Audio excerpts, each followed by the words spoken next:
Reincarnated with the strongest system. Chapter 641, Honeymoon in Valhalla Part 1. After all of his tears had dried up, William led Chiffon to the room that was granted to him after he had become one of the commanders of the Einherjars. It was a very spacious room, and luxuriously decorated, matching his status as one of the elites in Valhalla. Right now, William was feeling very tired, so he unconsciously led Chiffon to the place where he stayed whenever he was not out on a mission. Chiffon, on the other hand, looked at the room with great curiosity. Her heart was beating wildly inside her chest as a thought crossed her mind. Mama said that after I get married, my husband and I need to consummate our marriage, Chiffon thought with great expectations. By doing so, I will be able to give birth to Big Brother's babies. But, how are babies made? The pink-haired girl glanced at the ring on William's ring finger with a serious expression. Chiffon was not completely oblivious to the meaning behind a ring. Her mother, April, had told her about the humans' customs and what it meant to have a ring on someone's ring finger. While she was busy pondering several things in her innocent little head, William opened the door that led to his bedroom. Chiffon gazed at the giant bed that could easily fit a dozen people, and wondered if it would be just as comfortable as the beds in Princess Sidonie's room. "Let's sleep together, Chiffon," William said as he led his young bride to the big bed. He made Chiffon sit on top of the bed as he gently removed the shoes that she was wearing. After removing her shoes, William playfully tickled the soles of her feet, which made the latter laugh uncontrollably. "Big brother, stop bullying me," Chiffon said with a pout. She was still heaving pretty deeply after experiencing William's tickling attack that caught her completely by surprise. The half-elf chuckled as he planted a kiss on her adorable cheeks, which made the latter's pouting face disappear. William laid on the bed, with his arms spread wide. The soft cushion felt so comfortable that he almost fell asleep. If not for the fact that a pair of soft lips had once again started pecking his own lips, he might have really fallen asleep without a care in the world. "You really love to kiss, don't you, Chiffon?" "I love kissing Big Brother's lips." William smiled and lightly pinched Chiffon's nose. "You still call me Big Brother?" William asked. "Shouldn't you change your way of addressing your husband?" Chiffon stared at William and cupped his face. "Will. I will call you Will in front of the others," Chiffon said. "But when the two of us are alone, I will call you Big Brother." William arched an eyebrow because he didn't understand why Chiffon insisted on calling him Big Brother. "Why?" Chiffon looked straight into his eyes as she said her reason for insisting to call William as her Big Brother. "Because, I've always wanted to have one," Chiffon replied. "I do have older brothers and sisters, but..." A sad expression spread across Chiffon's face when she remembered her half-siblings, especially Felix, who was the oldest among them all. William had already seen how Chiffon was treated by her family inside the dreamscape. He had already made a vow that when he saw Chiffon's father, Lucille, and big brother Felix, in the flesh, he would give them both a taste of Ruyi Jingbang. "It's fine," William said as he caressed Chiffon's cheek. "You can call me Big Brother when we are alone." Chiffon happily nodded her head when she heard William's permission. After another round of kissing, Chiffon gathered her courage and asked William the question that had been weighing on her heart since she saw the ring on his finger. "Big Brother, am I your first wife?" Chiffon asked. William looked straight at Chiffon's innocent eyes that demanded the truth. What the pink-haired girl didn't know was that William had already decided to be honest with her before they took that next step in their relationship. "No," William replied. "Actually, you are my third wife." "Third wife? Who is the first?" Chiffon inquired. "Is it Ash, or Princess Sidonie?" Chiffon already knew that William had several lovers. In truth, she didn't really care how many lovers William had, as long as she was one of them. Her own father, Lucille, had many lovers, his mother was among them. For the pink-haired girl, a man of great status would always have many lovers by his side. She just wanted to know her position, and where she stood among William's other lovers. "The name of my first wife is Wendy," William said as he showed Chiffon the ring on his ring finger that was made from mithril. "The two of us got married in secret before I left the southern continent." William could still remember that fateful day when Wendy took him to the temple to get married. The two of them had no other witness, except Ash, who had secretly followed them to the temple. Since half of William's heart used to belong to Ash, she was able to find his location, wherever he was on the continent. Wendy knew that William would travel to the central continent, so she decided to take the initiative and took matters in her own hands. She knew too well that many girls would be infatuated with her lover's good looks and there was nothing she could do about it.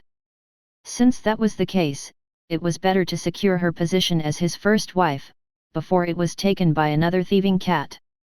Her mother, Diana, was very supportive of her and decided to look for a pair of rings inside their treasure vault. There, she found a pair of mithril rings that were said to have mysterious powers. Diana didn't know what kind of power the rings had. However, she was certain of one thing. The rings were an heirloom that was passed down by the founder of the Armstrong Duchy. It was said that if these rings were used to bind two people in marriage, their true powers would activate. After receiving the rings from her mother, Wendy looked for William and forcefully kidnapped him, with the help of Thor. The blonde beauty traveled until they had reached the temple of the god that was near their family's duchy. William didn't know whether he should laugh or cry at his lover's daring action. Even so, Wendy's feelings reached him, and he agreed to marry her on the spot. Under the blessings of the high priestess of the temple of the gods, the two were wed successfully. Ash, who had followed their trail riding Ragnar, had arrived just in time to see William kissing Wendy's lips to seal their vow of marriage. William's mermaid lover could only look at the two with a pout because they had secretly wed each other without notifying anyone, including her and Est, who were also William's lovers. In order to pacify the pouting mermaid, William and Wendy decided to hold another marriage. This time, it was Ash's turn to marry William. The high priestess didn't have any objections because it was perfectly fine for a man to have many wives in their world. Also, William was no ordinary man. He was the one that had prevented the elves from conquering the Hellan kingdom, and all the adults that had turned into statues had been told about his legendary exploits. Because of this, the high priestess was honored to be chosen as the one to conduct the marriage ceremonies for the hero that had saved the realm. "Ash is my second wife," William continued his explanation. "If you are wondering where our wedding rings are, they are not in our fingers, but in our hearts." William took off his upper clothes and pressed his hand over his chest. "If Ash hadn't given me half of her heart, I would have died long ago," William said softly. Chiffon moved closer and kissed the gem on William's chest. The gem glowed brightly, as if responding to Chiffon's gesture of love.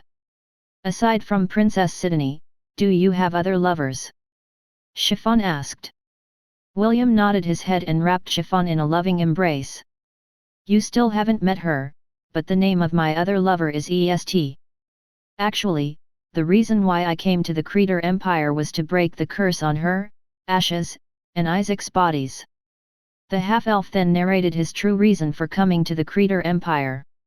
He didn't hide anything from Chiffon and told her that their reason for coming to the Tower of Babylon was due to the quest that the patron god of the Creator Empire, Aemon, had given him. "Aside from Est, there is also my master," William stated. Although Celine hadn't confirmed what their current relationship was, William had already decided that his master was already one of his women, and as such, he added her to the list of his lovers, regardless of what Celine would say about it in the future. "Your master is very beautiful," Chiffon said with a sad expression. "I can't beat her." The pink-haired girl looked down on her chest, and felt depressed. "Silly girl," William lightly pinched Chiffon's ears. "You're fine as you are. There's no need to compare yourself to my master. Besides, you're not small at all. At the very least, you are a B cup." "BC cup? Yes. It means your size is perfect." Chiffon was still half in doubt, but William didn't stop there, and continued to praise her good qualities, which made the pink-haired girl forget about her insecurities. "Aside from your master, is there anyone else?" Chiffon continued her interrogation. William paused before nodding his head. "I have forgotten a bit about her, but I do have one more lover," William replied with a complicated expression on his face. "I know that I love her, but I can't remember when the two of us first met." "Chiffon, there might come a time that I will completely forget about her, but for my sake, please, remember her name." Chiffon waited patiently as William tried to recall the name of his first love. After the battle with Belial, the memories of his past life were in shambles, so it took him a while to gather his thoughts and piece his remaining memories together. "Her name is Belle," William said with reservation. "I think her name is Belle." "No. I am certain her name is Belle." "Belle." Chiffon nodded. "I will remember her name for you, Big Brother." "Do you have any other lovers aside from her, Big Brother?" "No." "Understood." Chiffon rested her head on William's chest. The half-elf kissed her forehead before patting her head. William thought that Chiffon was done with her questions, and decided to rest for the night. However, before he could put this plan into motion, the young bride in her arms raised her head, and said a few words to him that made his heart skip a beat. "Big Brother, please, make love to me." Chiffon stared at her husband with eyes filled with love and tenderness. Her patron god, Adephagia, had whispered some words in her ears a while ago. The goddess had guaranteed that if she said these words to William, he would shower her with his love and affection and stay with her forever. For Chiffon, staying with William forever was akin to magic words. She was willing to do anything to make this happen, so she repeated the words that Adephagia had told her, word for word. "Make me your woman," Chiffon said with embarrassment. "Fill me to the brim with your love." Chiffon only understood half of the meaning of these words, but she didn't care. As long as William would shower her with his love and affection, she was willing to say such embarrassing words as many times as she needed to. The goddess Adephagia gave her daughter a thumbs up in her heart. The goddess of gluttony was sure that William wouldn't be able to resist her darling daughter's advances. Because of this, she decisively used her divinity and wrapped the entirety of William's room with it. This was to ensure that no one would get in the way of her daughter's special night. Not even the owner of the Tower of Babylon, who could see everything that happened within his domain. Soon, the rustling of clothes could be heard inside the room. William laid his young bride on the bed and admired her beauty. A beauty that belonged only to him. Chapter 642, Honeymoon in Valhalla Part 2. Chiffon looked up at her husband with anxiousness. Deep inside, she was worried that William would find her body unattractive. This was the night they would consummate their marriage, and she didn't know whether she would be able to meet his expectations. The pink-haired girl was paying close attention to William, so she was able to see the changes in his body and expression. Both of them were bereft of clothes, so it was easy for Chiffon to see everything about her partner. William was looking at her entirety with a heated gaze. She could tell that he wanted her, and this discovery decreased the worries in her heart. Although she was embarrassed, she didn't cover herself and allowed William's gaze to wander to all the places he wanted to see. The half-elf had sensed Chiffon's anxiety, so he kissed her forehead, and her cheeks, before whispering in her ear. "You're perfect the way you are, Chiffon," William whispered. "And even if you aren't perfect, that won't change the fact that I love you. No matter what happens, you will have a place in my heart." Tears started to fall from the sides of Chiffon's eyes because William's words had chased away all of her insecurities. The half-elf wiped her tears away with his fingers, and gave her a lingering kiss on her lips. The pink-haired girl returned William's kiss and even wrapped her arms around his back. Ever since William had kissed her on the lips for the first time, and returned her heart to her, she had grown very fond of kissing. She had never felt so happy in her life, and it made her realize that the world wasn't as dark and difficult a place as she had thought in the past. After their kiss ended, William lowered his head and kissed Chiffon's neck. He then moved downwards and left a trail of kisses on her soft and smooth body, until he reached the two soft snowy mounds that were his for the taking. William didn't hesitate and planted a kiss on Chiffon's before having his way with it. William alternated between the two, which made his young bride take several deep breaths, as she endured his relentless assaults. "Be big brother, I am feeling strange," Chiffon said with a flushed expression. Instead of answering her, William continued to shower her with his love, making the pink-haired girl clutch the sheets with her hands, and unknowingly allowed her sweet voice to escape from her lips. The half-elf found Chiffon's pleasure-filled moans simply irresistible. Even though his bride was a few months older than him, her petite features due to her lineage of being half-dwarf and half-demon made William feel a sense of corruption that was hard to describe. The half-elf spent a good amount of time preparing Chiffon for their union. He was very worried that she might not be able to take it, but the pink-haired girl had assured him that she wasn't a fragile vase that would break easily. The moment they became one, Chiffon was filled from head to foot with a firm belief that she had been born for this moment. Her sad childhood, and what remained of her innocence, fell apart and shattered like the broken fragments of a precious crystal cup that had been locked up for display. Even the transient pain disappeared, and was replaced by a promise of eternity. For a brief moment, Chiffon envisioned herself staring down on their lovemaking from above their heads. Chiffon observed her body from her vantage point, and felt that her body was smooth and sufficient, capable of weathering the storms that the half-elf was stirring up inside her. The pink-haired girl regarded her body with satisfaction because it was safe and sound. Her small, yet strong body, that had been born in the demonic continent, and accompanied William to the Tower of Babylon, would take care of everything. Chiffon even had the notion that her body was both a gate, and a fortress that housed a priceless treasure within, and William had the key to open it. With a sigh of pleasure, she pressed herself against William, and clung to him, never wanting to let go. With every thrust, she felt her body shuddering. With every breath she took, she felt more alive.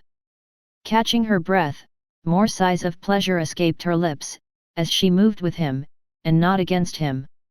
She was fine. Her body was fine. Everything was going to be fine.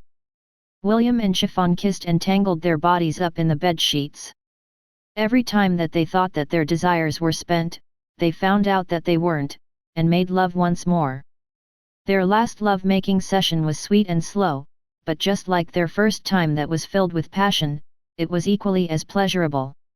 When they finally stopped, and nestled their naked bodies in each other's warmth, Chiffon thought that even this simple form of skinship felt so terribly good that she felt like crying. It was an intimacy that had far surpassed the concept of love-making. Being together with the man she loved made her body, and soul, feel complete. For the first time in her life, Chiffon felt that her heart was filled to the brim with love, that not even her sin of gluttony could make her feel hungry at that moment in time. Soon, they fell asleep in each other's arms, knowing that their love for each other had been properly conveyed. The two newlyweds had no doubt in their minds that the flames of love they shared would continue to burn until the end of time. Creator Empire.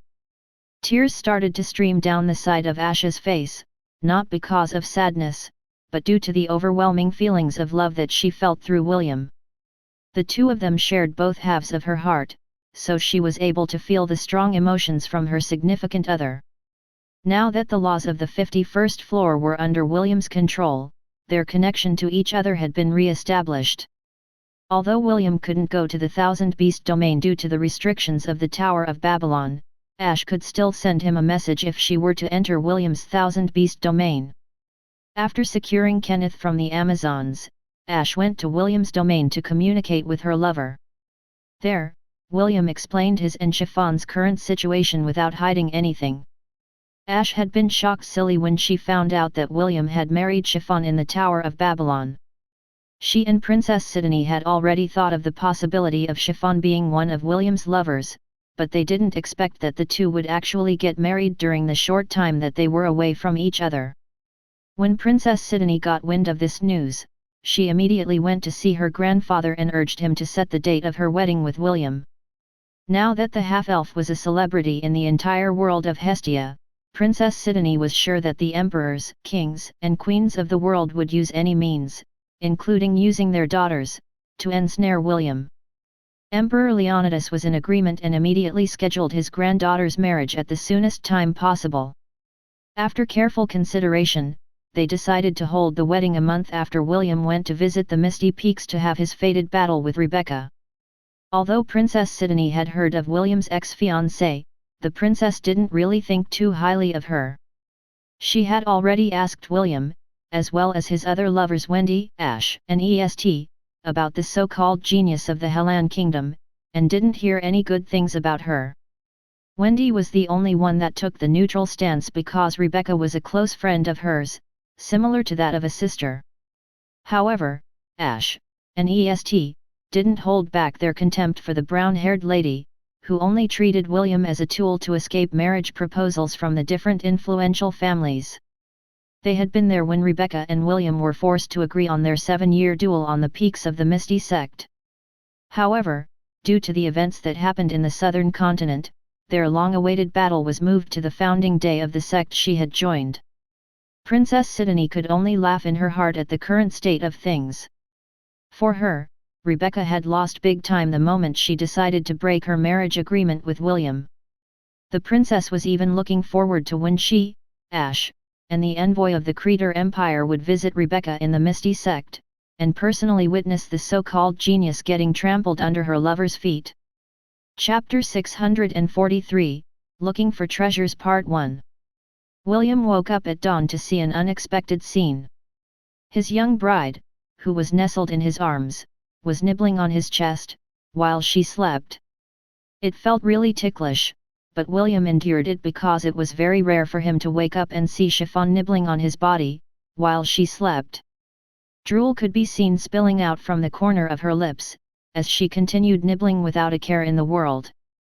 William didn't know if he should laugh or be worried about Chiffon's current state. On one hand, he wished he had a cell phone to record his pink-haired bride's embarrassing moment and save it for eternity. He was actually looking forward to the kind of reaction she would do, once she saw herself doing something very Chiffon-like to him. On the other hand, he was feeling slightly anxious because his wife carried the sin of gluttony and was a former giantess. Both personas liked to eat, and William felt that he should find a way to ensure that Chiffon wouldn't accidentally eat him in her sleep. After his anxiety subsided, William was able to appreciate the young beauty in his arms. Different from his other lovers, Chiffon was like a little angel that had been born into the world to be loved. Unfortunately, reality was cruel, and she had to fend for herself after her mother passed away. It was truly heartbreaking, especially when she was surrounded by that kind of family. The half-elf's resolve to smack Chiffon's older brother, Felix, and her father, Lucian, grew stronger in his mind. William could still remember the promise he made to April inside Chiffon's dreamscape. He didn't know if what transpired there really happened, or if it was just a result of the heart devils and Chiffon's wills. "Please, rest in peace, mother-in-law," William said in his heart. "I will love and protect your daughter for the rest of my life." William removed the strands of hair that blocked Chiffon's face and gently planted a kiss on her forehead. He could tell at a glance that his lover was very tired and might wake up around noon due to how passionate both of them were on their first night. The half-elf lovingly activated his life mage skill and used it to heal Chiffon's body. Although he did his best to be gentle, his little wife's moans were simply too hard to resist. Because of this, there were times when he had been a little rough with her. William was using healing magic right now to ensure that any injury that Chiffon might have received during their lovemaking would be healed. He cared for her so much that his heart ached at the thought of leaving bruises on her delicate body. Perhaps due to William's healing magic, Chiffon stopped her nibbling and simply rested her head on his chest. This continued for a few minutes until William's healing spell wore off. Chiffon chose this moment to wake up, and the first thing she did was to kiss William's cheeks. "Thank you, big brother," Chiffon said. "I love you." "I love you too," William replied as he kissed her back. Did I wake you up? Chiffon nodded her head and yawned, before snuggling on William's chest. Her exhaustion had been washed away completely by William's healing magic. Although she was still sleepy, she fought it off and sought the warmth of her lover. The half-elf was more than happy to accommodate his bride, and spoil her rotten. After pampering the pink-haired girl, Chiffon suddenly had a playful mood and started to pinch William's chest while giggling. However, she made a mistake in doing so. She had unknowingly awakened a sleeping dragon due to her actions. Little Will rose up from his slumber and decided to poke her back. Chiffon's face immediately reddened because she remembered the little guy's tenacity a few hours ago. She looked up to see William's expression, but she instantly froze when he saw the devilish smile on his face. Chiffon. Be big brother. Don't play with fire unless you're prepared to get burned, William said in a teasing tone. I just healed your body and you're already asking for trouble. Chiffon covered her face in embarrassment because she didn't expect that her actions would turn into this kind of development. William chuckled internally because he was just joking with her. He knew that Chiffon was still inexperienced in these kinds of things, so he decided to take things slow. He acted as a bandit and carried Chiffon off the bed and headed to the bathroom. The pink-haired girl didn't resist and simply allowed herself to be carried off by her husband. Chiffon knew that after a month, she and William would once again return to the outside world. When that happened, she wouldn't have the opportunity to monopolize her husband because he also loved other women. After asking who William's current lovers were, Chiffon had a rough idea about who he would be marrying next. Because of this, she decided to take advantage of the time she had while she and William couldn't leave the tower. William only planned to take a bath with Chiffon, but due to the latter's determination, both of them spent 2 hours inside the bathroom. The half-elf was surprised to see that his wife had a daring side to her. Nevertheless, he accepted her advances and spent some quality time with his bride on their month-long honeymoon.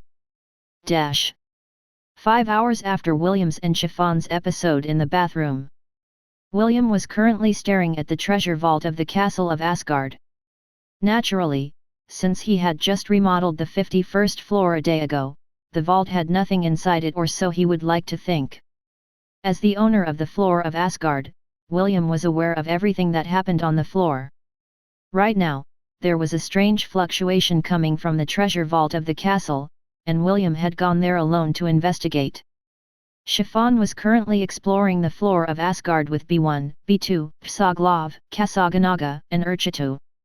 Unlike William, Chiffon didn't recover the memories of her past life. For her, Valhalla was a familiar yet unfamiliar place, so she decided to look at the world that her husband had made.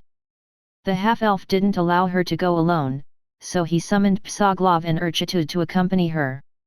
Kasaganaga had been staying inside the Thousand Beast domain after the tournament because it had nothing else to do. After seeing that his friends were going to William's location, the rainbow-colored anteater decided to tag along. After the little group of noisy tourists left the halls of Valhalla, William headed to the castle of Asgard to face whatever was on the other side of the treasure vault's doors. He already had a rough idea on what it was because the headmaster of Silverwind Academy, Gilbert, had passed all his knowledge about the 51st floor to him.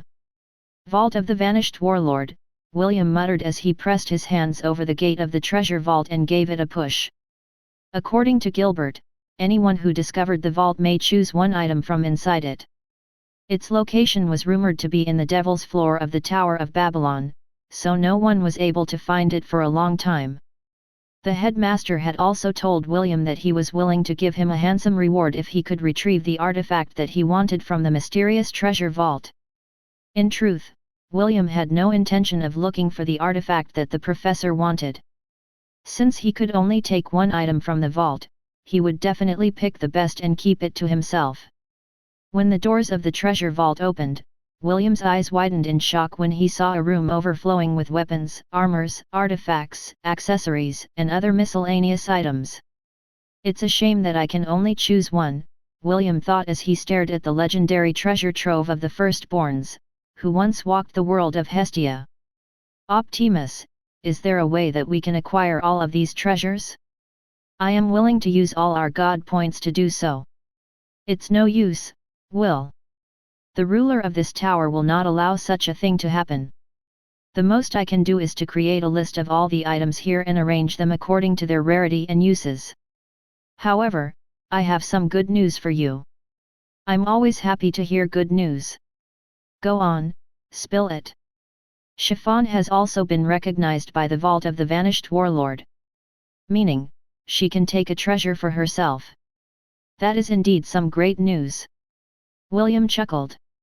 He hadn't thought of this possibility, but after thinking things through, he realized that Chiffon had indeed earned the right to get a treasure because she had also fought against the Guardian of the Floor and won. Optimus, make sure to list every item in this treasury. Do not let even a single piece of jewelry escape your sights. Rest assured. This treasure vault can't hide anything from me. The smile on William's lips widened. He had already used his appraisal skill on some of the items inside the vault and he liked what he saw. Almost every item that he checked was either a unique, or a legendary ranked item, which made William feel giddy inside. Stormacala and Solile were both mythical ranked weapons that belonged to gods. If he could get another mythical weapon in his arsenal, then his fighting prowess would once again rise to another level. A/N, weapon ranks in ascending order: rare, unique, legendary, mythical, divine. William strolled through the treasure vault, without touching anything. He didn't want to make the mistake of touching an item, and accidentally binding it to him permanently. If that happened, he would probably weep tears of blood due to his stupidity. For now, he just allowed the system to create an inventory, so that he could take a peek later. High above the Tower of Babylon, an old man with a long white beard tossed a black box into the void. The box traveled through time and space until it materialized inside the vault of the vanquished warlord. The black box glowed faintly in a purplish hue before returning to its dormant state. It lay there waiting for someone to pick it up, and opened it to see its contents. The old man who threw the box looked at William from above the Tower of Babylon with a serious expression on his face.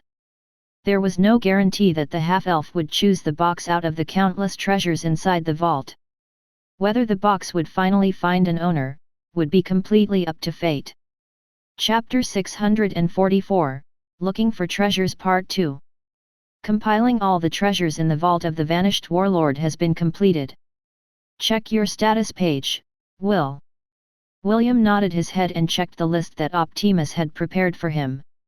The system had properly arranged it to groups such as swords, axes, spears, rings, necklaces, earrings, scrolls, and other groupings that made checking them easier. Optimus also made sure to arrange them according to their tiers, rarity, and special characteristics, which allowed William to narrow down his search among the countless treasures inside the treasure vault. According to Optimus, there were thousands of unique artifacts, less than 100 legendary artifacts, and 3 mythical artifacts. The first thing that William checked were the legendary artifacts. Although mythical artifacts were a grade above them, there were still items that had caught his fancy. After taking his time to read the description of these legendary items, he then checked the information on the 3 mythical items that were housed inside the treasure vault. Rarity, mythical. The shield which stands before the sun and protects the world from burning. This shield is impregnable against any kind of fire-based attacks.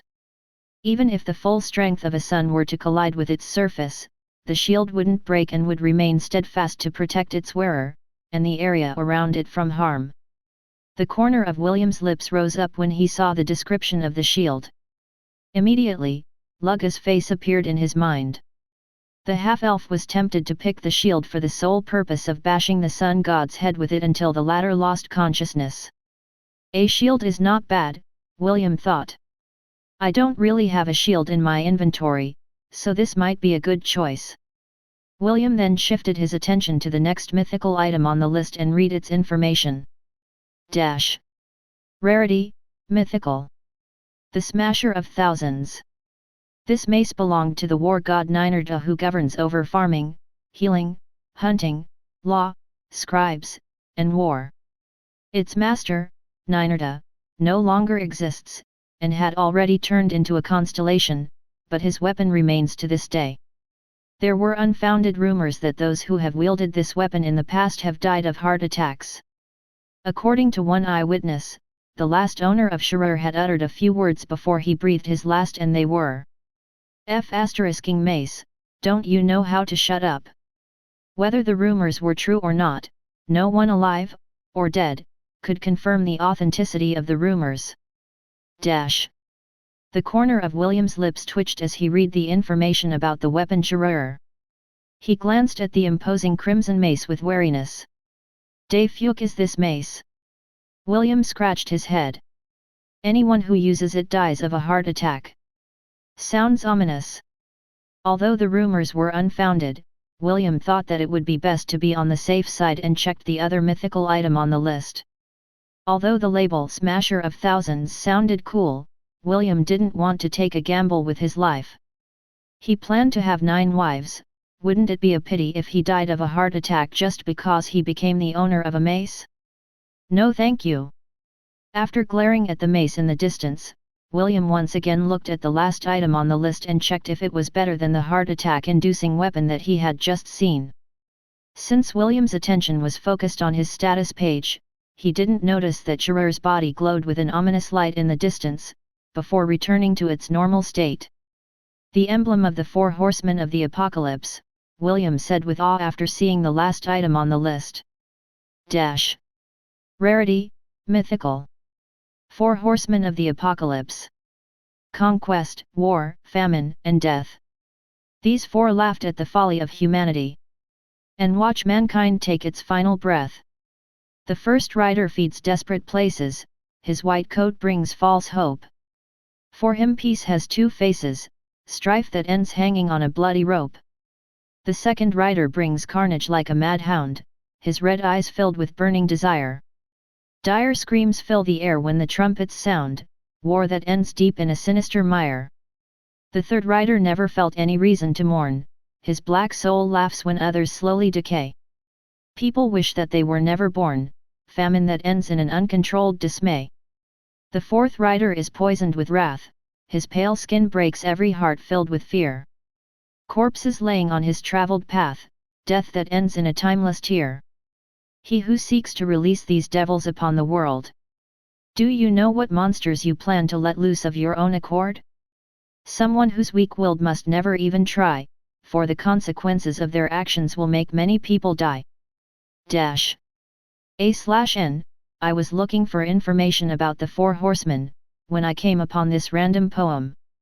I thought that it matched the theme perfectly, so I decided to use it. The author of the poem is named Niels. There's no other information I can get aside from the fact that he is 31 years old and lives in the Netherlands. All credit belongs to him. William felt goosebumps after reading about the final mythical item on the list. The emblem of the 4 horsemen of the apocalypse was embedded in a medallion that was as big as an adult man's closed fist. The half-elf was very tempted to choose this item, but he was having second thoughts because of how ominous the information was. Optimus, what do you think? William inquired. The one who needs to decide is you, Will. I can only give you options, the rest is up to you. William scratched his head. He was really tempted to choose the emblem of the 4 horsemen, but his instincts were telling him that he needed to carefully consider his decision. For the time being, William walked in the direction where the medallion was located. He would make his decision after personally seeing the medallion. The medallion was placed on a pedestal at the rightmost corner of the treasure vault. In order to get there, William must climb the stairs to reach the second floor of the tower. As he walked down the hallway that led to the room of the medallion, he saw an unassuming black box at the side of the path. William gave it a passing glance before walking past it. However, his feet immediately came to a halt when he read the information that appeared on his status page. Just as he was casually passing the box, William had activated his appraisal skill. It had been a subconscious action on his part because the place where he currently explored was a treasure vault. Since the place was surrounded with treasures, his instinct kicked in and appraised the item before he even realized it himself. William turned his head to glance at the black box at the side of the path in disbelief. The system had told him that it had finished listing all the items inside the treasure vault without missing a single item. Since that was the case, how come it didn't mention anything about the black box, which could be easily overlooked if one wasn't paying attention? The reason why William halted his steps was due to the unbelievable information that appeared in his status page. Rarity, divine.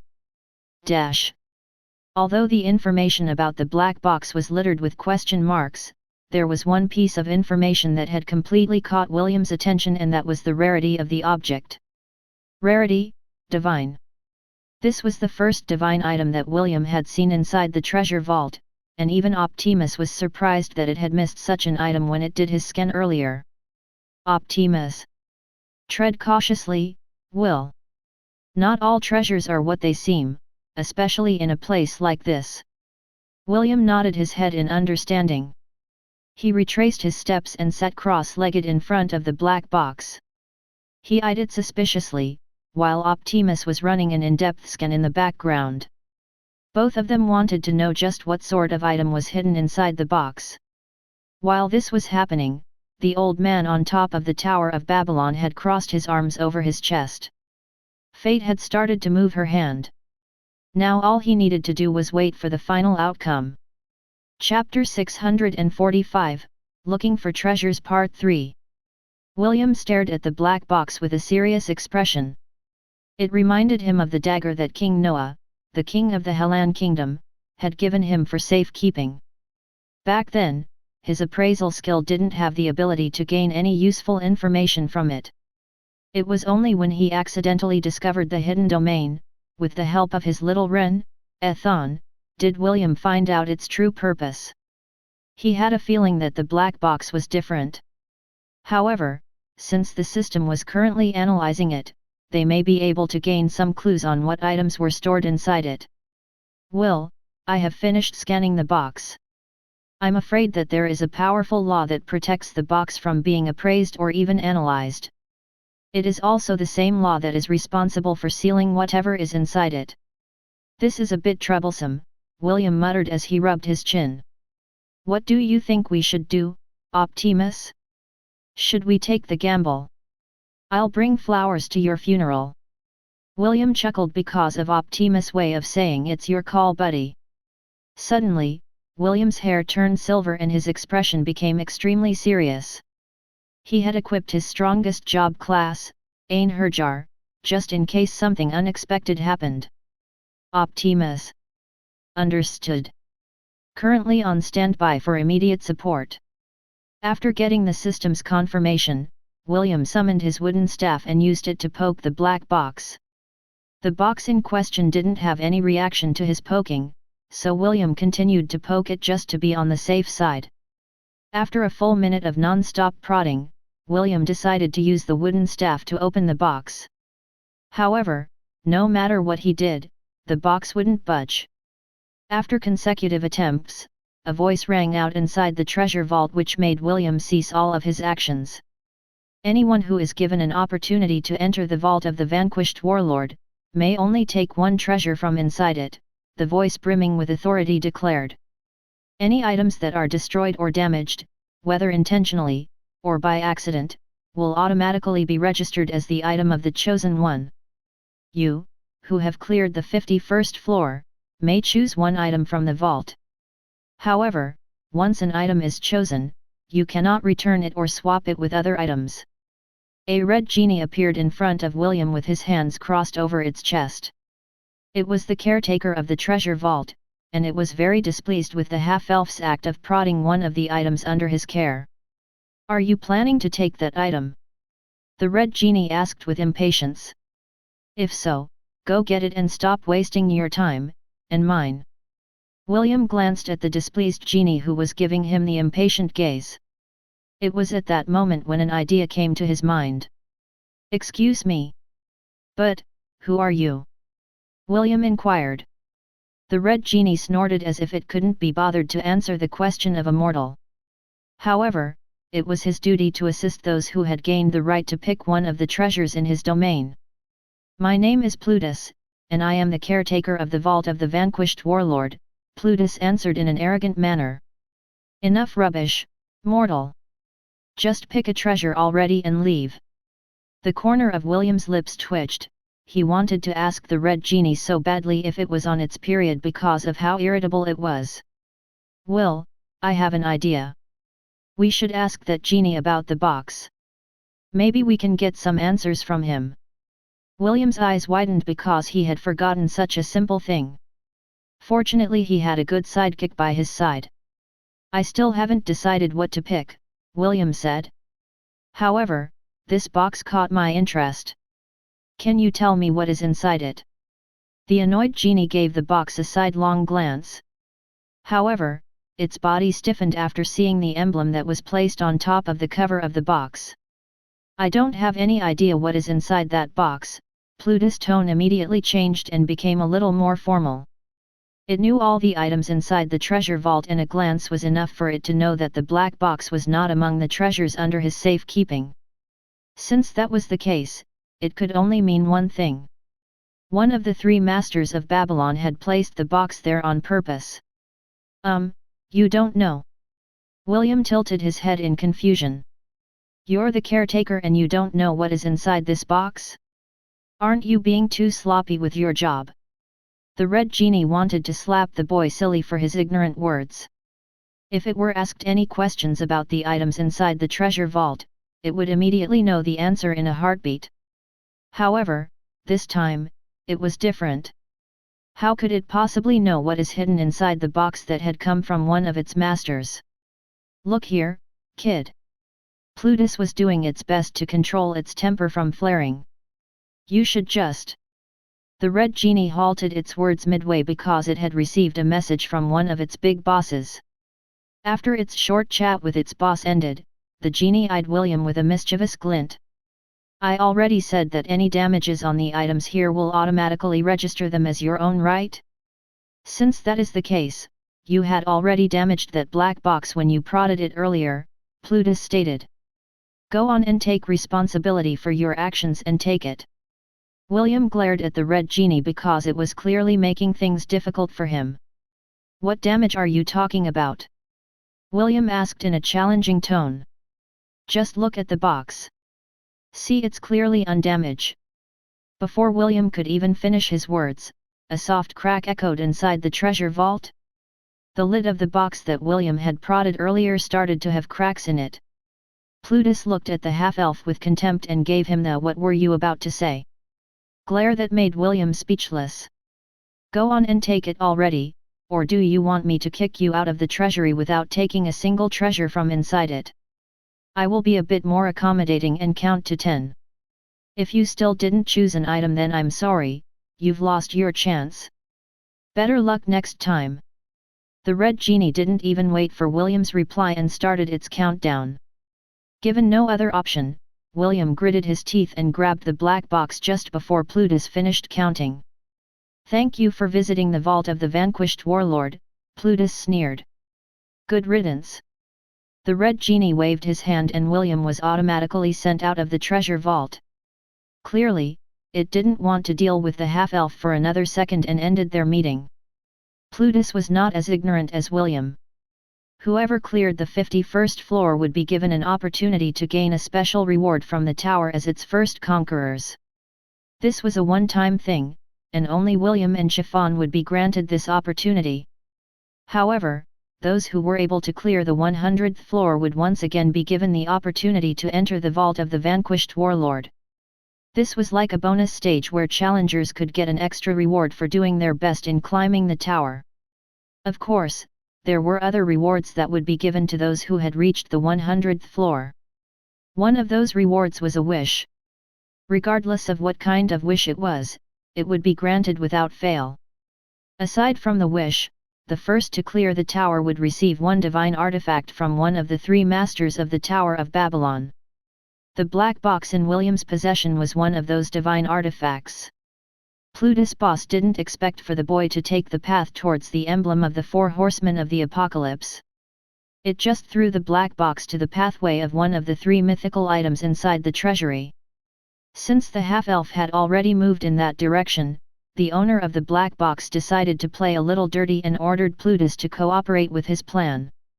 That kid got lucky, Plutus thought. The boss took a liking on him. The red genie turned into a red mist and disappeared.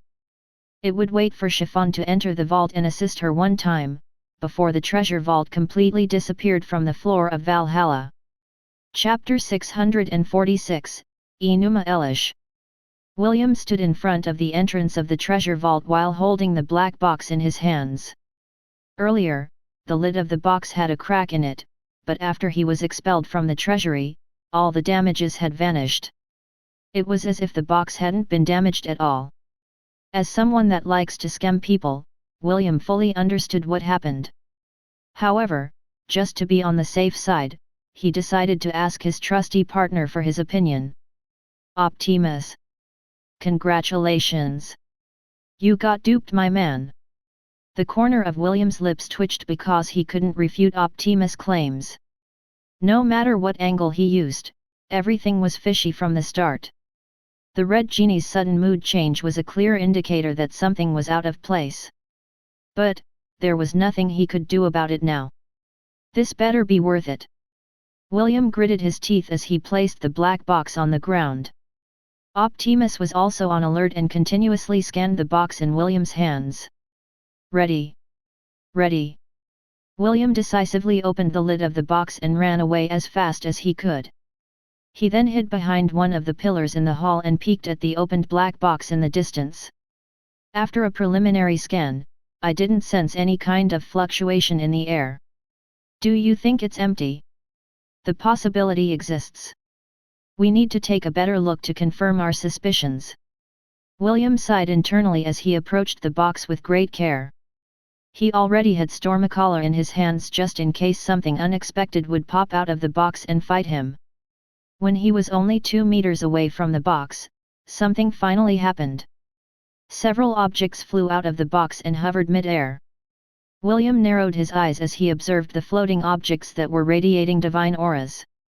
He had already taken a fighting stance and was prepared for anything, but the flying objects, which looked like clay tablets, weren't doing anything out of the ordinary. In short, William couldn't feel any malice or hostility coming from the clay tablets that were starting to pile themselves on top of each other. When the 7 tablets finally became one, it flew towards William very slowly. It stopped a meter away from William as if telling him that it meant him no harm. The half-elf and the system had once again activated their appraisal skill, but both came out empty-handed. After a standoff that lasted for 5 minutes, William finally lowered his guard and reached out to touch the clay tablet that was shining with a golden glow. As soon as his hand made contact with the clay tablet, several notification sounds were heard inside his head. Inside his status page, several rows of text appeared which held vital information about the item in his hand. The 7 tablets of creation. Rarity, mythical artifact. In the very distant past, there was a world created by the gods. Because of a conflict of interest, the creator god of that world decided to kill the younger gods, so that he could continue his work to make the world prosper. Unfortunately, his significant other felt that this action was too extreme and warned the younger gods of the danger that would befall them. One of the younger gods devised a plan to put the creator god to sleep and kill him. A plan which succeeded. The goddess that warned the younger gods didn't expect that the little ones would be too unforgiving and kill her mate. Angered by her husband's death, the goddess decided to have her revenge and warred against the gods that had killed her husband.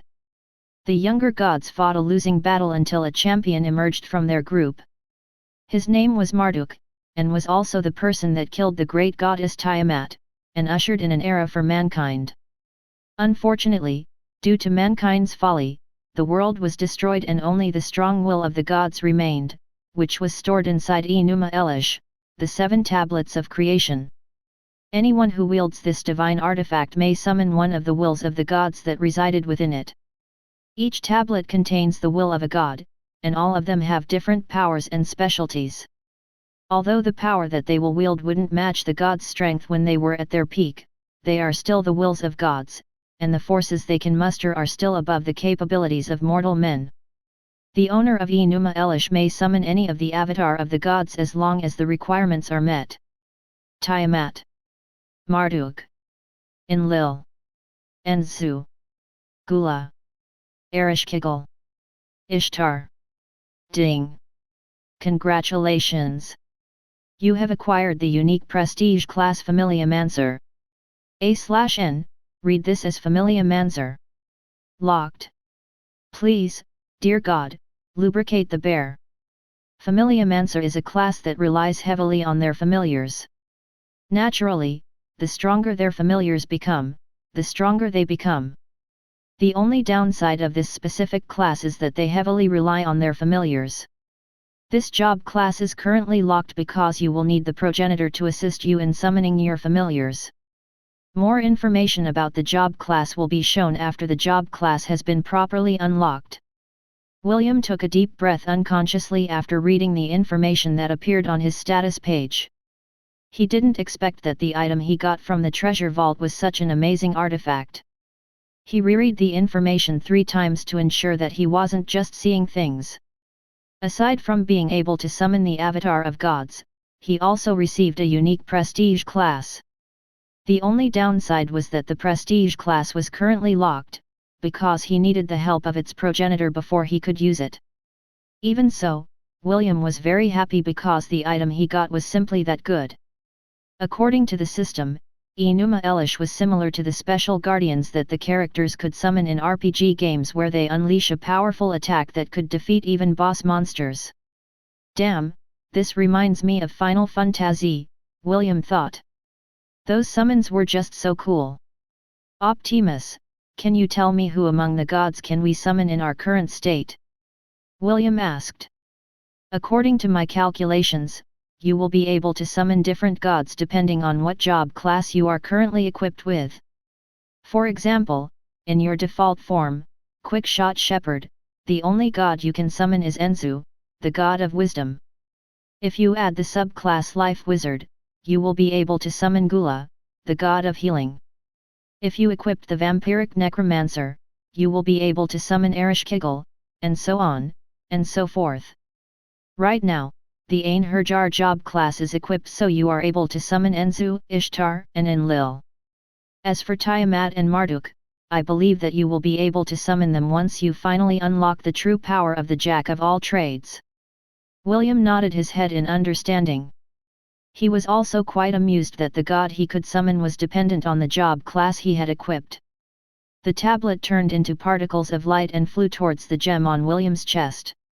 It seemed that it couldn't be placed inside a storage ring, and could only be stored inside a person's body. The color of the half-elf's hair had once again returned to its normal color after he had switched out his Einherjar job class. If possible, he didn't want to use the job class often because whenever he used its full potential, the memories of his past were burned away. Although his first encounter with Belle may seem insignificant, it was still the moment he fell in love with her at first sight. The sad part was that the emotions that were connected to those lost memories were erased as well. Fortunately, William's feelings for Belle were quite strong.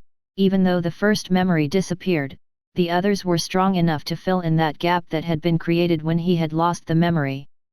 More than anything else, William dreaded the thought of completely forgetting about Belle. This was why, if possible, he didn't want to use his Einherjar job class unless it was absolutely necessary. Chapter 647, Chiffon's Choices Part 1. Did you sense it? I understand, I will proceed right away to the Tower of Babylon.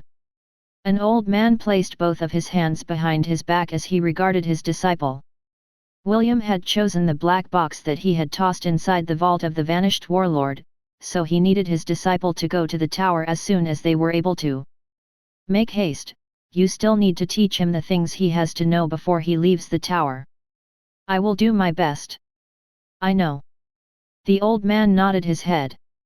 You always do your best. After saying those words, his connection with his disciple disappeared. He glanced at the half-elf that was currently looking at the 7 tablets of creation with a serious expression. The old man didn't know what the future held, but he was certain of one thing. The time when the world would be covered in darkness drew near with each passing day. "Big brother, where are we going?" Chiffon asked. Right after she arrived from her exploration, William led her towards the mysterious treasure vault where she could claim a treasure as her prize for clearing the 51st floor with him. "We're going to pick some treasures," William said with a smile. "But, you can only pick one. So choose the best treasure that you can find, okay?" "Treasure?" Chiffon tilted her head in confusion. William chuckled and lovingly patted her head. Although the two of them were already married, his habit of patting Chiffon's head remained.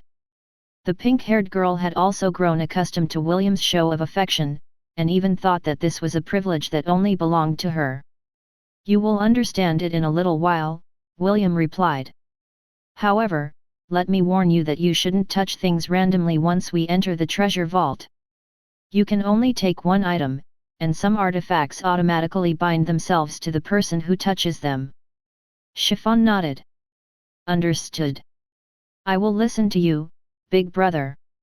It didn't take long for the two to arrive at the treasure vault. William pushed the doors and entered alongside Chiffon. As soon as they stepped in, the red genie appeared right away. It scoffed at William before looking at Chiffon with gentle eyes. "Young lady, welcome to the vault of the vanished warlord. I will be your guide, Plutus, and show you around to pick a suitable artifact that will be of great use to you," Plutus said in a respectful tone. "Thank you, Uncle Plutus," Chiffon replied politely. Although she originally had a shy personality, the current Chiffon no longer felt like running away when being talked to by other people. The test of the heart devil and her marriage to William had made her stronger physically and emotionally.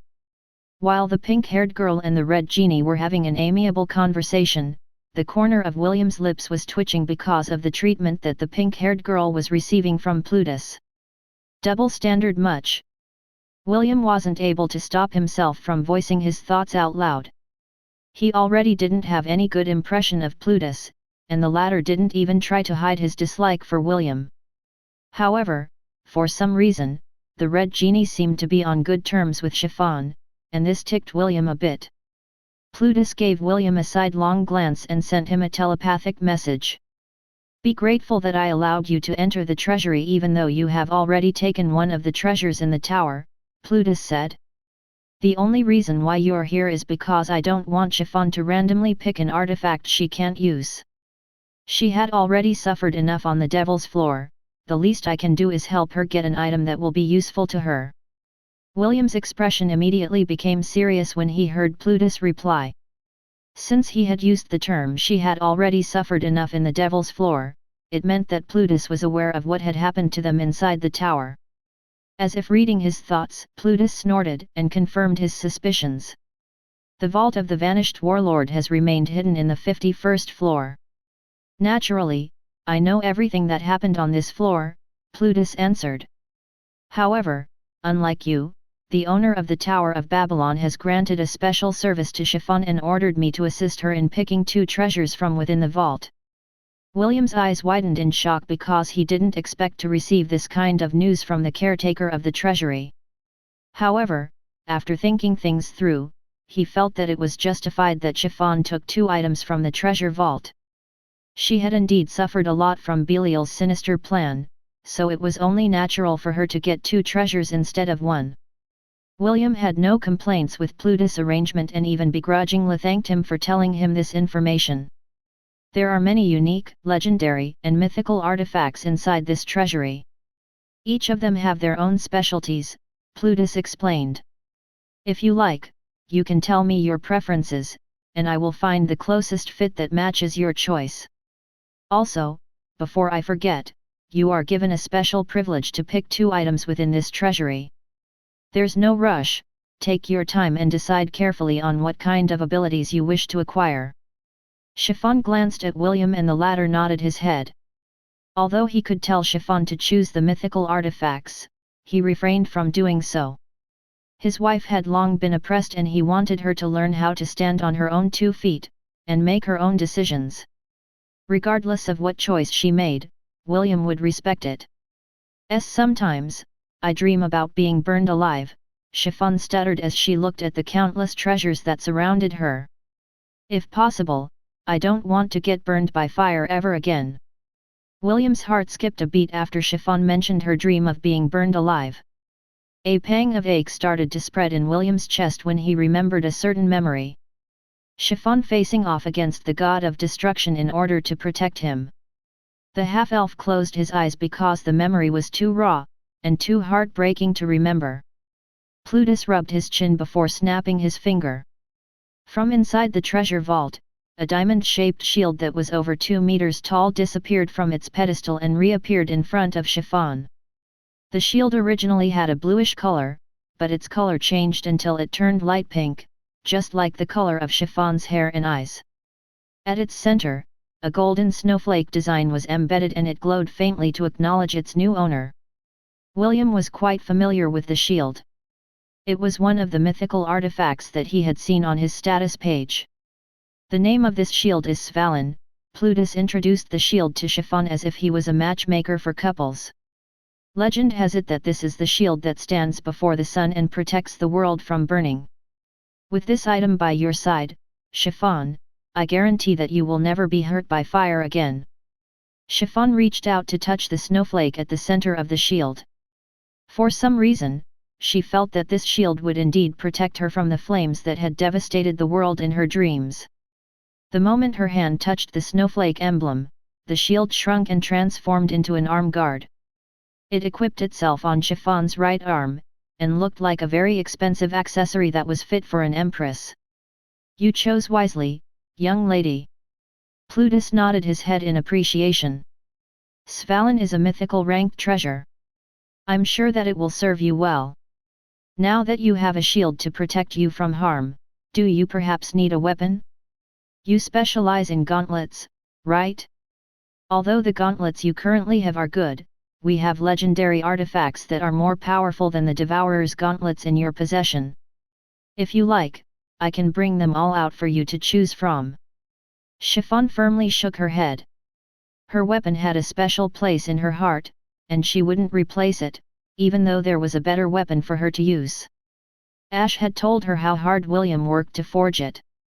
The half-elf had spent several days without eating, drinking, sleeping, as he poured all of his heart into making a weapon that she could use to defend herself. Chiffon would never throw away the gift that William had given her even if Plutus gave her all the artifacts inside the vault of the vanished warlord. These gauntlets are special to me, Chiffon replied before glancing at William who had a smile on his face. I don't want to replace them. Plutus followed Chiffon's gaze and nodded his head in understanding. The caretaker of the treasury was able to use the highest appraisal skill. Naturally, he also knew who the creator of the gauntlets were, so he didn't insist on his idea of giving Chiffon a better weapon than he currently has. Very well. Plutus nodded. You can choose one more item from the treasury. Please, choose wisely. From the depths of the treasure vault, something moved from its pedestal. It had been hundreds of years since it had last had an owner, and it was already dying of boredom. Now that there was a chance to leave this place, it decisively made its move. No matter what happened, it would do everything in its power to leave the vault of the vanished warlord in order to see the light of day once again. Chapter 648, Chiffon's Choices Part 2. Chiffon thought long and hard, but couldn't think of what she wanted. In the end, she decided to let William pick an item for her to use. While William was discussing with the system on what kind of artifact would suit Chiffon, a little golden piglet appeared out of nowhere and started to rub the side of its face on Chiffon's foot. Chiffon, who had been accustomed to dealing with the beasts in the thousand beast domain, found the piglet adorable. She was about to pick it up when something unexpected happened. A dark blue mace flew out of nowhere and slammed itself into the golden piglet, sending it flying away.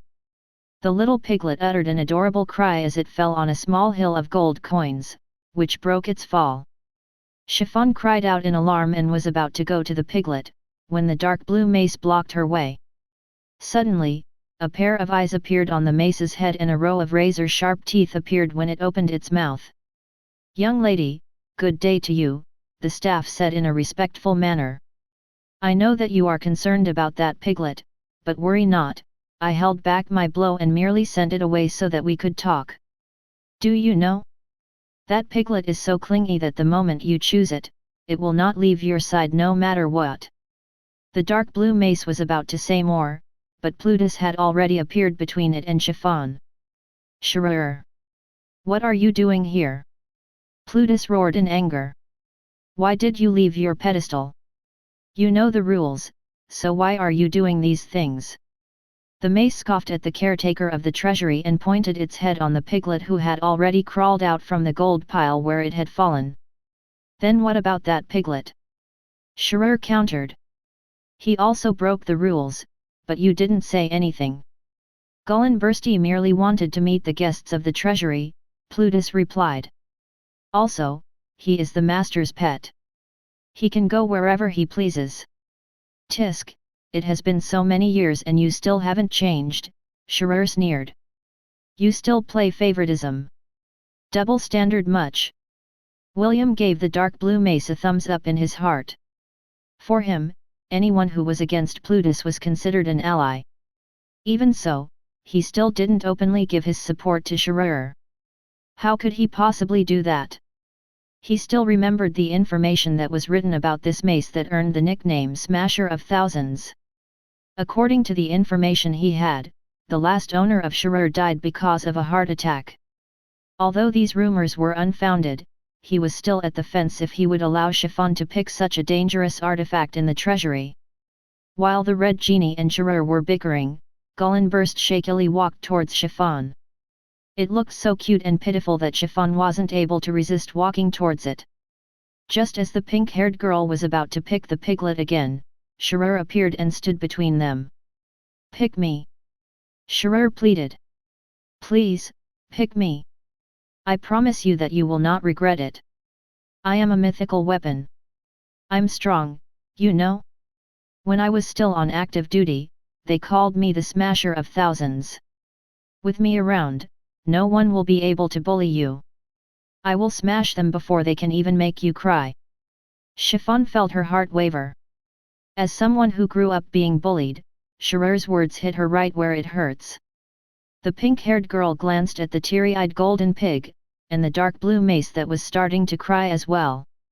Soon, the golden piglet and the dark blue mace were having a crying battle, and did their best to outcry each other. William, who was watching from the side, scratched his head. Even Plutus felt awkward because this was the first time that this happened in the thousands of years that he had served as caretaker. "Please, I've been stuck in this place for hundreds of years," Shrrr pleaded as it bowed its head repeatedly while crying its eyes out. "I will do anything. Just please, take me with you." Chiffon and William were both wondering how a mace was able to cry as much as Shrrr. The floor of the treasury now had a small puddle because of its tears. Gullinbursti on the other hand wasn't backing off either. Its pitiful little squeals made Chiffon's heart ache. As someone who had become fond of B1, B2 and Kasaganaga, the pink-haired girl's empathy for beasts had grown stronger as well. It could tell that Gullinbursti felt very lonely and wanted someone to care for him. However, Chiffon also couldn't ignore Shrrr who was bawling its eyes out. Clearly, it too, wanted to leave the tower, and was prostrating itself to appeal to Chiffon's kind heart. Chiffon stared at the two crying artifacts in front of her before turning her head to look at Plutus. "I will return Svalin to the treasury," Chiffon said. "I will be taking Shrrr and Gullinbursti with me instead." Plutus groaned internally. He was currently in a dilemma. Svalin had already bound itself to Chiffon, so taking it back into the treasury was out of the question. The mythical shield had even changed its color and property to allow Chiffon to wield it at any given time. The caretaker of the treasury was about to tell Chiffon that her request was impossible when he suddenly fell into a daze. "Give her both of them," a voice filled with authority and divinity ordered. "Gullinbursti is still young, and I believe that it needs to see the outside world for a period of time, in order to fully awaken its powers. As for Scherer, that one is a troublemaker. If the young lady doesn't take it, I believe that it will throw a tantrum and start smashing things in the treasury. I'll let you handle the explanation. I still need to talk to my two friends and ask them to turn a blind eye to this incident. Although it will be a bit troublesome, I think that they will give me face and agree to my request. Understood, Plutus replied. The red genie then looked at Chiffon and smiled widely. Congratulations! You have passed the hidden test of the Vault of the Vanished Warlord, Plutus declared with open arms. As the caretaker of the treasury, your sincere feelings have reached my heart. Because of this, I will allow you to take care of Gullinbursti for 300 years. Please, make sure to return him to me after 300 years. Do you understand, young lady? Chiffon happily nodded her head and hugged the golden little piglet and the dark blue mace at the same time. Naturally, Gullinbursti and Scherer were very happy about the sudden turn of events. They were well aware of the rules of the tower, so they didn't understand why Plutus allowed them to go with Chiffon. Even so, both of them didn't have any complaints. William, who was standing by the side, felt that something was terribly wrong, but he couldn't put his finger in it. Chiffon might have believed Plutus, but William had grown up with his grandfather James. His grandpa was a scammer and a con artist, so it was easy for him to see Plutus' poor attempt to trick Chiffon. William was about to voice out his opinion when he was suddenly thrown out of the treasury. The pitiful half-elf rolled on the floor because he wasn't prepared for the sudden expulsion. A few seconds later, Chiffon came out while carrying Gullinburst in her arms like a doll. Scherer, on the other hand, floated beside Chiffon like a bodyguard. Its eyes and mouth had disappeared and returned to look like the imposing weapon that it was forged to become. The combination of Gullinbursti's cuteness, and Scherer's intimidation made William scratch his head in helplessness. In the end, he could only sigh in his heart as he felt a fluctuation within the floor of Asgard. The Vault of the Vanished Warlord had disappeared, and he had no idea when he would see it again. According to the system, the treasury would only appear again when someone had cleared the 100th floor of the tower. William had no intention of climbing the other floors of the Tower of Babylon, because that was not his goal of coming to the tower. After the month-long transition period was over, he would leave Babylon with Chiffon and return to the Creator Empire. He still needed to ask Aemon about the other quests he needed to complete in order to free his lovers from the curse on their bodies. Also, there was still the battle with his ex-fiancée Rebecca. The half-elf wanted to get this agreement over with because, for him, this was a big distraction. He wanted to properly end things, not only for his sake, but also for Rebecca's sake. William knew in his heart that he had no feelings for Rebecca. He had already had a heart-to-heart talk with James about his relationship with his other lovers, and the old man only told William to do what he believed was right. The battle on the peaks of the Misty Sect would also be William's way of declaring to everyone in the central continent that he was not someone that was moved by beauty and riches alone. Also, he wanted to set Rebecca free from the agreement that was made when both of them were still young. Whoever she married, or what she did in the future, William didn't care. For him, everyone had the right to choose their own paths in life. He had made his choice, and he would follow it through till the end. In the meantime, William busied himself in changing the policies for the other floors that had fallen in his hands. Now that their previous owners were gone, he needed to ask the Guardians for help in normalizing the current situation, and allow the players to resume taking the trials, on the floors that now fully belonged to him. Chapter 649, I will show you who your new master is. In the city of Babylon that was located at the base of the tower, the patriarchs of the families that had been expelled by the Guardians were all having an emergency meeting. The previous ruler of the 49th floor, the Moro family. The previous ruler of the 45th floor, the Vakazar family. The previous ruler of the 41st floor, the Amaral family. The previous ruler of the 37th floor, the Valadieri family. The previous ruler of the 23rd floor, the Hesse family. The previous ruler of the 16th floor, the Zalska family. And the previous ruler of the 2nd floor, Agni's family. These 7 families were among the families in the Tower of Babylon that everyone looked up to. But now, all of their fame and glory had been ripped apart by a half-elf who had just started to climb the tower not long ago. For them who had been born and thrived in their domains, this was an outcome they couldn't accept.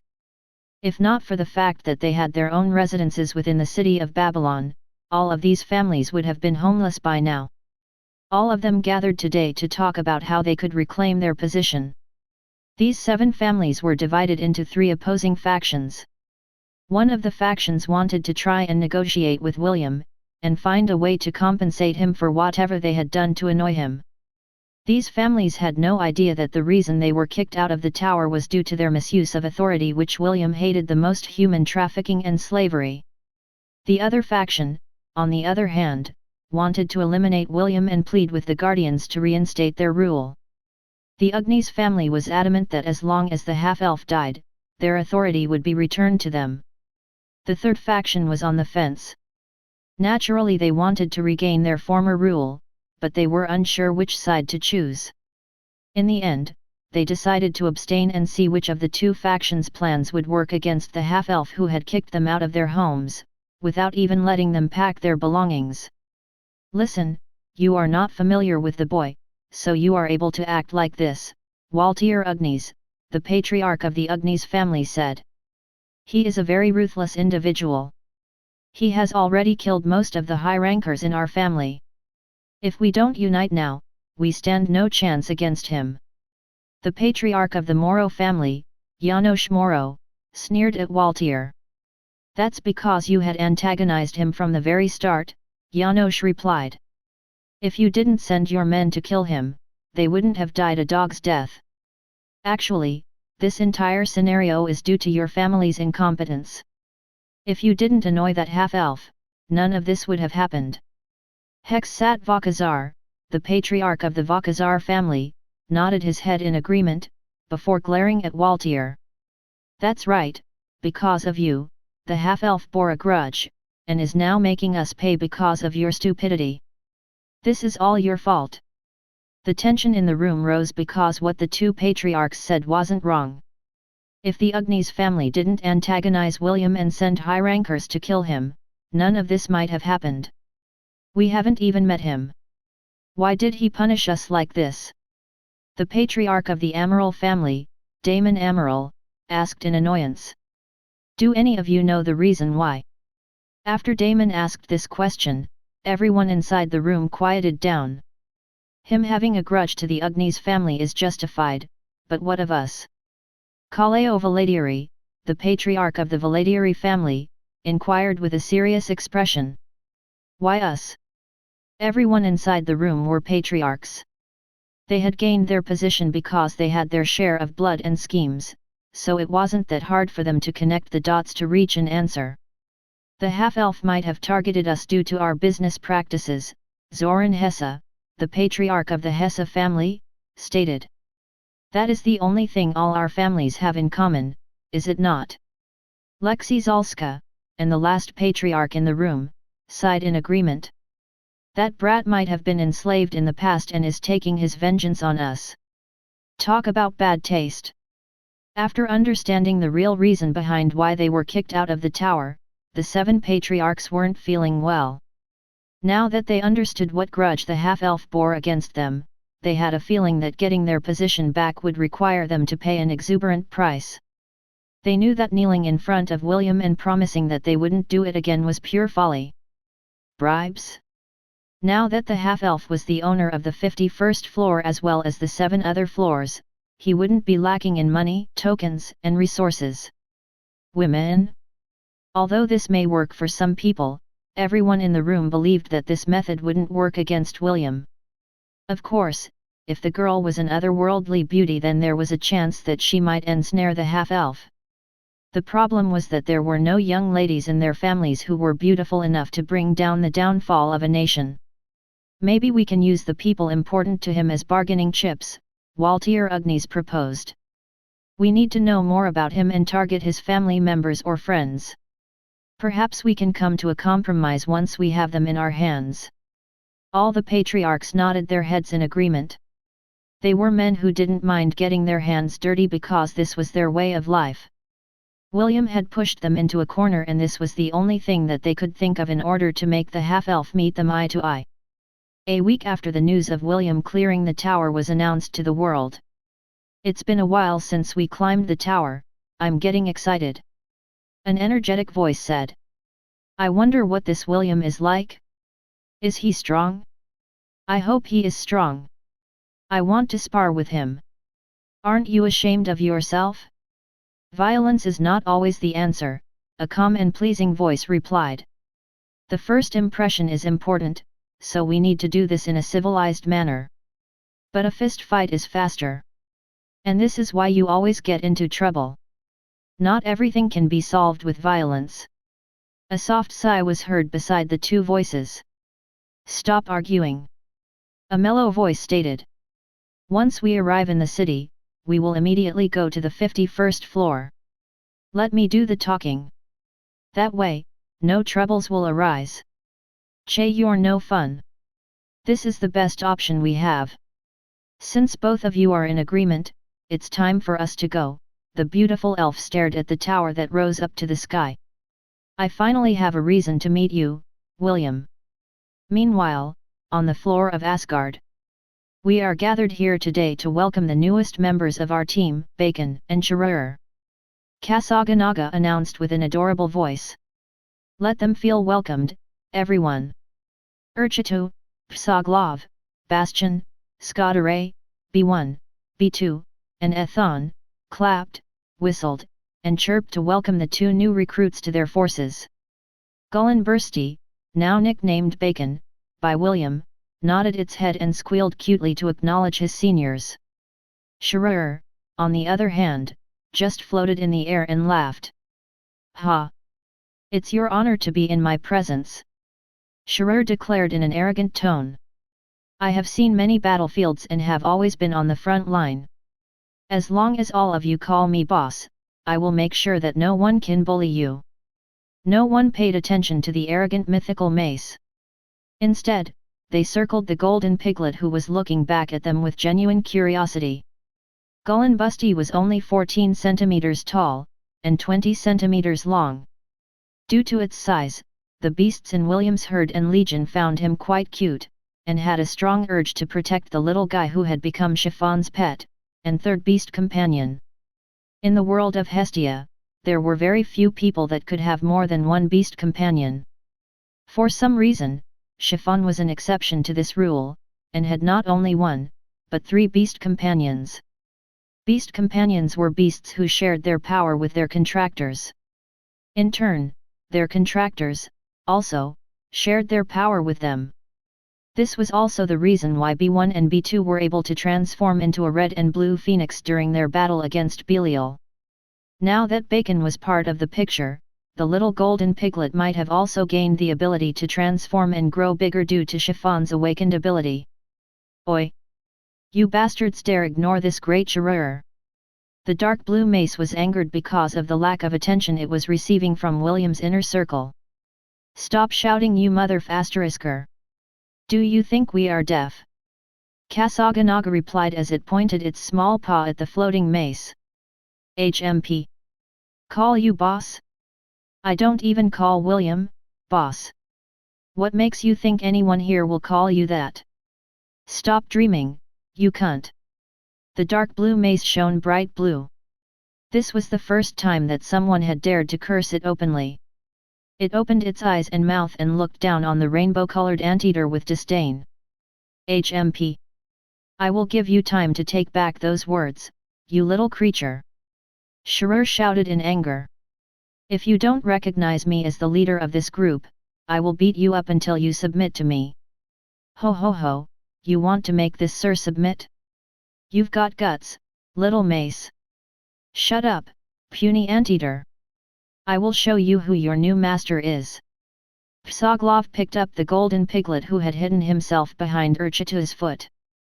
It seemed that Kasaganaga's and Shirur's argument had scared it and immediately took refuge in the safest place it could think of. "Let's just watch from the side," Psoglov said with a devilish grin. "I, too, want to see what this so-called smasher of thousands is capable of." Everyone nodded their heads in agreement and evacuated the place. They watched from afar as the pitiful mythical mace fought off against an opponent it couldn't smash to pieces. Shirur's previous owners died of heart attacks due to how talkative and obnoxious it was. However, it had been sleeping in the treasury for hundreds of years. It didn't know that the moment it woke up, it would find that there were creatures that had long mastered the art of cursing. This made even the most chatty mace in existence shut its trap in the face of Kasaganaga's adorable curses, that it had learned from the Ingra'i birds, and nearly knock itself silly on the unbreakable rainbow-colored scales that even the gods of Hestia recognized long ago. Chapter 650, Master, please, enjoy my blood to your heart's content. Close your eyes. William properly rinsed the bubbly shampoo off Chiffon's hair with great care. Ever since they had been married, the two of them always took a bath together. After making sure that her hair was properly rinsed, he carried Chiffon to the bathtub that was already filled with moderately warm water and gently placed her inside it. Naturally, William also joined his wife in soaking in the tub. Chiffon leaned her back on William's chest, while the latter hugged her from behind. The two spent a few minutes in quiet intimacy before the half-elf broke the silence. Shirur bit off more than it could chew earlier. William chuckled when he remembered the scene of the mace getting rolled over by Kasaganaga during their duel. "Shirur is good, he is just lonely." Chiffon was quick to defend the chatty mace who always kept her company whenever William was busy dealing with the affairs of the other floors that had been placed under his name. "Are you sure he's just lonely?" "Shirur is a good boy. He is very kind to me." William chuckled for the second time after he heard that Chiffon called Shirur a good boy.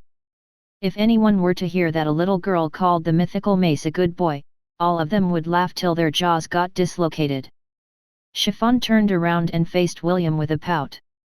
"Stop laughing," Chiffon said. "Don't bully, Shirur." William bit his lip to stop himself from laughing, and nodded his head. Chiffon had become overprotective of Gullinbursti and Shirur after she had taken them out of the vault of the vanished warlord. Originally, Shirur was there to protect the pink-haired girl from getting bullied, but if someone bullied the mace, the one whose wrath they would face was Chiffon's. Frankly, William didn't know what was worse: getting smashed in the head by a mace, or getting eaten alive by Chiffon. "Don't pout." William moved closer and kissed Chiffon's lips. "You're going to be ugly if you pout." Chiffon kissed William back before touching his left arm. She ignored his teasing and focused on his arm, which was getting paler with each passing day. She knew why it was happening, but the half-elf didn't seem too perturbed with his current situation. Ever since they had entered the 51st floor, William hadn't had any blood to drink, which in turn made his left hand and arm appear paler, compared to the rest of his body. Seeing her gaze, William knew that he couldn't hide anything from Chiffon. "I've been so busy as of late, I've forgotten to drink blood," William confessed. It was true that he had been really busy since he was talking to the Guardians and reorganizing the trials in his respective territories. "I will call for Charmaine later. So, you can stop worrying about me." Chiffon had offered William her blood, but the half-elf firmly rejected it. When Chiffon asked why he didn't want to drink her blood, William said that he couldn't bear the thought of sinking his fangs into her body. Also, William's bloodthirst couldn't be quenched by Chiffon alone. He would need Charmaine, and a few of the other elves inside the Thousand Beast domain to quell the hunger he was feeling at the moment. Chiffon knew that even if she forced herself on William, the latter wouldn't drink her blood. The half-elf could be stubborn when it came to things like this. In the end, she did one of the things that she could do. She kissed William's lips over and over again. Due to his wife's relentless assault, William found it very hard to control himself from making love to her then and there. Fortunately, his reasoning had won. With his current state, he couldn't possibly make love to Chiffon. There was a chance that he would lose control and drink her blood recklessly. After a few minutes of kissing, the two came out of the bath and dressed properly. William left the room he had used when he was still an Einherjar, using all the willpower he could muster.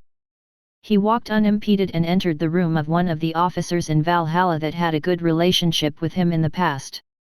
There he summoned the 13 beautiful elves that were housed inside his 1000-beast domain.